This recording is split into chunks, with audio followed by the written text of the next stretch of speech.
But the prophet stands to declare, change this.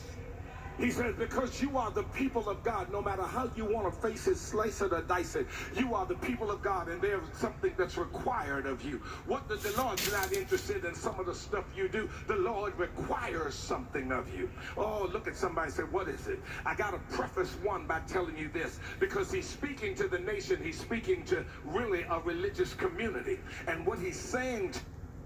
All right, this is Pastor of Congressman Cummings' church. Welcome to the shit show.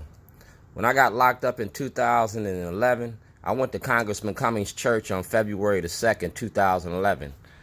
I went to see this pastor right here, Congressman Cummings' pastor, and I told him my mother died, and I told him I was blowing the whistle on the corruption and the racism. I told him I wanted to end the war on drugs. Now he out here preaching about profits.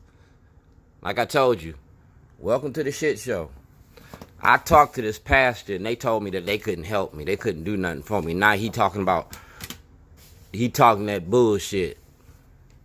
This is for Congressman Cummings, all right?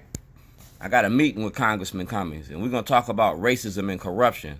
See that? That's Congressman Cummings. We're going to talk about racism and corruption, and we got a meeting.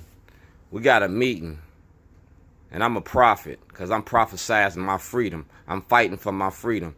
Everything that you was preaching about today, dog, I've been doing for the last 13 years. We're going to talk about the money y'all got to build that church and how Congressman Cummings helped you get that church built. Remember Jesus' last days? He came over into the churches and he turned over the money strangers and the strangers out of churches. Pastor Jamal Bryant. Pastor Stevens works for Carden's office. We talking about pulpit pimps and pimping God, making money off of Jesus. Jesus didn't do that. You feel me? Jesus didn't do that. My activism speaks for itself.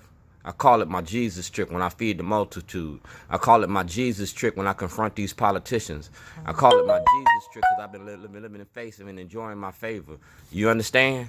Enjoying my favor. Not pimping. I ain't pimping God.